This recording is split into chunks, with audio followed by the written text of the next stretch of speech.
Percer dans la musique, c'est bien, mais rester au plus haut niveau et durer dans le temps, c'est autre chose. Combien d'artistes ont explosé avec un ou plusieurs sons avant de totalement disparaître? Je suis sûr que ça t'est déjà arrivé d'écouter un son que tu streamais à l'époque et que tu te dises mais il devient quoi ce mec? Et c'est là qu'on intervient. Parmi tous ces artistes flopesques aujourd'hui, ou qui se sont reconvertis, on a décidé d'en choisir 4 qui ont selon nous les histoires les plus folles. Une belle brochette d'artistes composée de mecs qui ont eu un son giga connu, y en a pas un dans cette vidéo qui a pas tapé les 500 millions de streams. De mecs qui sont aujourd'hui beaucoup moins exposés, soit parce qu'ils flopent à cause d'un événement, soit parce qu'ils sont plus vraiment dans le rap. Y a même un mec hyper connu qui a déserté tous les studios musique pour se consacrer à un tout autre domaine. Certains d'entre eux n'ont tellement pas su gérer leur buzz qu'ils sont vraiment devenus des fantômes de l'industrie musicale. Mais en vrai, parfois devenir un fantôme c'est pas si mal, surtout sur internet. Et le meilleur moyen d'être en totale sécurité sur le web, c'est d'utiliser CyberGhost VPN. Imagine, t'es dans un lieu public comme un fast-food ou un aéroport, tu utilises un wifi public pour streamer tes sons préférés. Mais le problème c'est que dans ce genre d'endroit la connexion n'est pas sécurisée. Et bah CyberGhost ça va te permettre de protéger tes infos perso en public, en cachant ton adresse IP et en cryptant tes données. Grâce à ses 9000 serveurs dans 91 pays, CyberGhost VPN peut aussi te permettre d'accéder à du contenu bloqué chez toi. Tu peux même trouver les meilleures offres en ligne pour les hôtels ou les vols. Et tu peux aussi débloquer les catalogues de plus de 40 services de streaming, comme Netflix, Hulu, Amazon Prime, Disney+,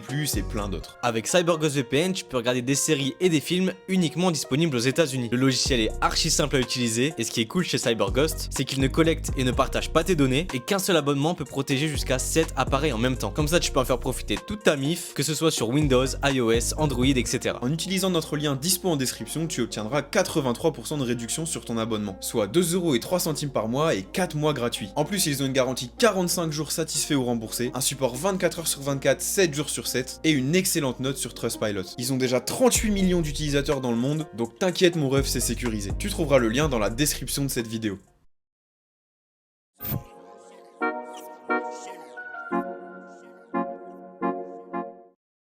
Bon, le mec dont on va te parler a une des histoires les plus tristes de cette vidéo et nous rappelle à quel point la drogue peut détruire des vies. Et ouais, on peut avoir tendance à l'oublier tellement les rappeurs en font l'apologie au quotidien. Que ce soit dans les textes ou dans les clips, on a l'impression que c'est devenu un peu, normal. Malheureusement pour Famous Dex, il est l'exemple parfait que la drogue fait des ravages terribles chez les rappeurs. Tu te souviens sûrement de lui si t'as commencé à t'intéresser au rap US vers 2015-2016. Ce mec était littéralement partout. Il était l'une des têtes d'affiche de la nouvelle génération de rappeurs émergents à cette époque, aussi appelés rappeurs SoundCloud, puisque pour la plupart, ils ont commencé à construire leur buzz sur cette application. À cette période, Famous Dex avait de l'or entre les mains. Il doit notamment une partie de son succès à des chaînes YouTube comme Lyrical Lemonade ou Worldstar Hip Hop, sur lesquelles il cassait tous les scores. Pour que tu te rendes compte un peu, il y a littéralement 43 clips de lui dispo sur la chaîne Worldstar Hip Hop, et aussi 15 sur Lyrical Lemonade. C'est énorme, et ça te donne une idée de la hype monumentale du mec à cette époque. Après des gros bangers comme OK Dexter,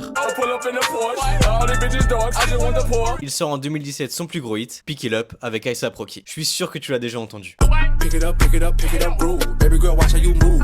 Speed it up, speed it up, speed it up. Just in the track, then I beat it up. Il continue en 2018 en sortant son album qui contient un énorme tube, Japan. Baby girl, what you doing? Where your man? I just popped a Zan, 50,000 in Japan. Mais là tu te dis comment elle a pu perdre toute sa hype avec autant de succès, sachant qu'il était annoncé comme la future star du rap de Chicago. C'est là que les problèmes et la drogue interviennent. Alors qu'il est au sommet de sa carrière en 2018, une vidéo datant de 2016 fait surface dans laquelle on voit une altercation entre lui et son ex-copine. Suite à cette vidéo, beaucoup vont stopper leur connexion avec lui, que ce soit des rappeurs ou des marques comme Puma. Il y avait même des protestations contre lui quand il était invité par exemple à performer dans les universités. Et franchement, c'est totalement mérité là-dessus, y a rien à dire. Mais le truc, c'est que c'est déjà arrivé ce genre de situation en France ou aux States, à des artistes qui ont même réussi à s'en sortir et à redevenir hype, malheureusement. Mais pour Famous Dex, c'est différent, puisque cet événement n'est que le début de sa descente aux enfers. Au fil du temps, à travers ses clips et ses apparitions sur les réseaux sociaux, on commence à se rendre compte que Famous Dex ne va pas bien du tout. Courant 2018, il est en live sur Insta et il s'endort, certainement trop défoncé. Mais ça n'empêche pas de sortir des singles et son deuxième album en 2020, dédicacé à sa mère décédée. Le projet est un énorme flop, avec la majorité des sons qui ne dépassent même pas les 200 000 écoutes. Et c'est seulement quelques jours après la sortie de l'album qu'on a la confirmation que Famous Dex est vraiment une énorme merde. Il est une nouvelle fois arrêté pour avoir porté des coups sur l'une de ses ex-copines. Cette fois-ci, la femme a carrément des blessures dignes d'une bagarre. Quelques semaines plus tard, à défaut d'enchaîner les sons, il est encore arrêté pour violence domestique, sur sa copine de l'époque. On avance un peu en 2020, il apparaît en live sur Insta et il a l'air complètement mort. Mais genre au premier degré, regarde cette tête. Et c'est la goutte de trop. Il y a un rappeur que tu connais certainement qui décide de l'aider malgré tout ce qu'il a fait à ses ex-copines. Ce rappeur, c'est NLE Choppa. Il va accompagner Famous Dex pour qu'il aille en centre de désintoxication, car la drogue le détruit physiquement mais aussi mentalement. Évidemment, ça n'excuse pas du tout ses actes, mais ça a sans doute accentué son côté violent. En décembre 2020, il entre en centre de désintoxication pendant 1 ou 2 mois, mais il retombe dans l'addiction en mars 2021. Peu après, il se fait contrôler au volant par la police qui trouve une arme à feu sous son siège. Lors du procès, il fait face à 19 charges contre lui, dont violence domestique, possession d'armes, dissuasion d'une victime de signaler un crime ou dégradation de biens lors de l'accident. Il risque alors jusqu'à 18 ans de prison. En attente de son procès, il enfreint la défense d'approche de l'une de ses victimes, et il écope alors de 200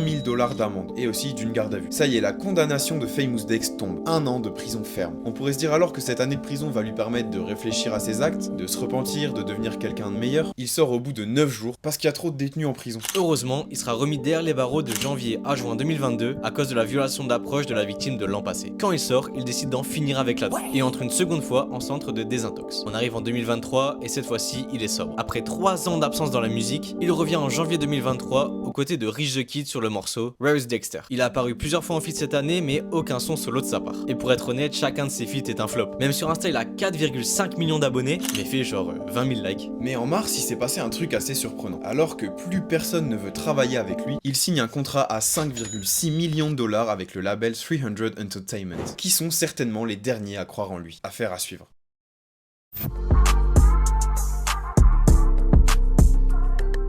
On monte crescendo dans les artistes qui ont de plus en plus de succès, avec un rappeur qui avait tout pour devenir une grosse tête du rap US. Il a pas attendu pour enchaîner les hits, dès son plus jeune âge, avant de sombrer et de tout perdre à cause d'une affaire. Lil Mosey commence la musique hyper jeune et explose directement, à 15 ans en 2017. Le son qu'il expose au grand public s'appelle Pull Up,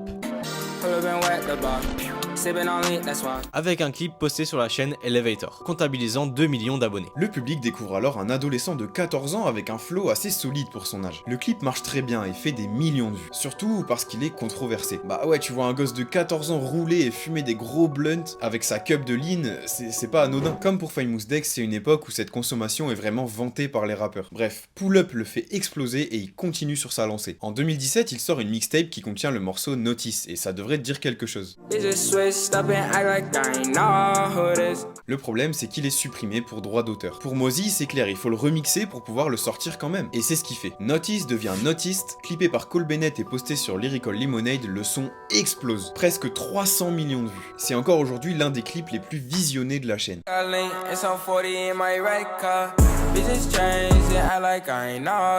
Il drop sa mixtape North Best fin 2018 et le son Kamikaze fonctionne aussi très bien. Lil Mosey est désigné pour beaucoup comme un des artistes de la génération SoundCloud ayant le plus gros potentiel. En 2019, il sort le single de son premier album, un giga hit avec Gunna sur Stuck in a Dream, qui viendra vraiment porter l'album. Quelques jours plus tard seulement, il va sortir un morceau qui avait leak et qui faisait énormément de streams. Il ne le sait pas encore, mais c'est le son qu'il fera passer à un autre niveau. Blueberry Faygo sort et Lil Mosey est à l'apogée de sa carrière.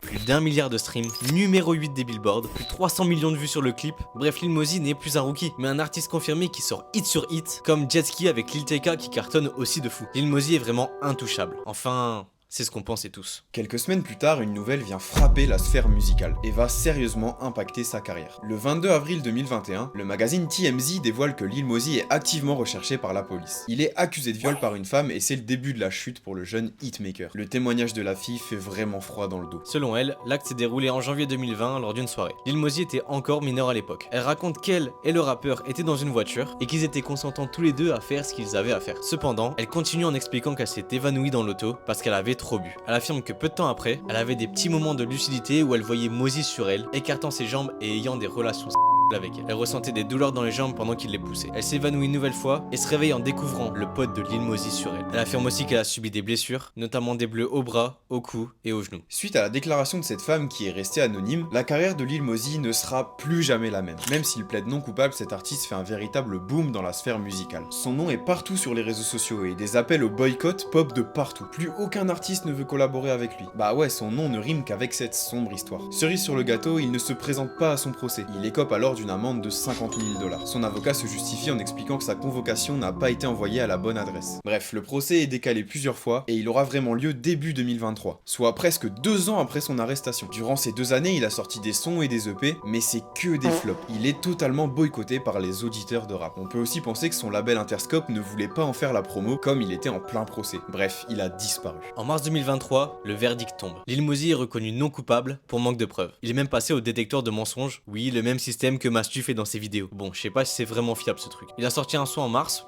mais c'est tout. Il doit certainement préparer son retour comme il a clear son Insta. Peut-il réussir à redevenir à son niveau de 2020? À voir comment réagit le public. Bon, tu t'en doutes, on pouvait pas passer à côté de Lil Pump dans cette vidéo. Il est passé d'une réelle tête d'affiche de la génération SoundCloud, faisant des milliards de streams, à un mec hyper critiqué ayant perdu toute sa fanbase en seulement quelques années. Mais comment c'est possible? Comment un mec ayant trouvé la recette miracle pour tout casser à chaque sortie, peut aujourd'hui sortir des albums qui flopent à ce point? Bon, petite piqûre de rappel. On est en 2017, Lil Pump n'a que 16 ans, et il enchaîne déjà les succès avec des morceaux comme D-Rose, Boss, ou le giga banger Gucci Gang que t'as forcément déjà entendu. Gucci gang, Gucci gang, Gucci gang, Gucci gang, Gucci gang, Gucci gang, Gucci gang. Faut savoir que là on parle d'un succès qui dépasse les frontières du rap. Plus d'1 milliard de vues sur son clip, c'est monumental pour un artiste qui s'est fait connaître il y a même pas un an. Dis-toi qu'à ce moment-là, le morceau faisait 1 million de streams par jour. C'est une dinguerie. Cette période marque aussi l'apogée du dumb rap, ou rap débile. Et ouais, les gens sont fascinés par ce gamin qui est complètement taré et qui fait n'importe quoi. Mais le truc c'est que ça fait bouger la tête. Et honnêtement, c'est ce que beaucoup ont juste besoin pour kiffer un morceau. Mais ce qui fait que tout le monde s'intéresse d'un coup à Lil Pump, c'est pas tellement la musique en réalité. C'est surtout que Lil Pump est un gros taré. Il fait que des conneries sur internet. Et on découvre alors un gosse qui n'a aucune limite. Et tu te doutes bien qu'un mec de 16 ans complètement taré, qui d'un coup est au sommet de sa gloire et gagne des millions de dollars, bah ça crée des problèmes. Il affiche partout le personnage d'un mec complètement obsédé par le buzz et addict à toutes sortes de drogues. Dès qu'il le peut, il affiche son argent de manière toujours plus ridicule, genre en pissant dessus par exemple. Le tout couronné par un insupportable ad-lib qu'il crie à tout bout de champ. Bref, Lil Pump c'est juste un gamin mal élevé qui a rapidement eu dans les mains des millions de dollars au point d'en devenir complètement ravagé, mais ça plaît aux gens. Donc ça marche. Après Gucci Gang, Lil Pump est partout. Dans tous les plus grands festivals du monde, à la radio, tout le monde se l'arrache. Même les maisons de disques, puisqu'il signera chez Warner pour 8 millions de dollars. Suite à cette signature, il sort en 2019 son album Harvard Dropout. Bon là on se dit qu'il va tout casser. Il surfe encore sur la hype de Gucci Gang. Il a des feats de Offset, Quavo, Lil Uzi, Lil Wayne, le support d'un des plus gros labels de l'industrie. Il a tout pour réussir. Mais c'est pas trop le cas. L'album fait 48 000 ventes en première semaine et se place à la 7ème place des billboards. Bon, nous fait pas dire ce qu'on n'a pas dit. C'est pas non plus désastreux.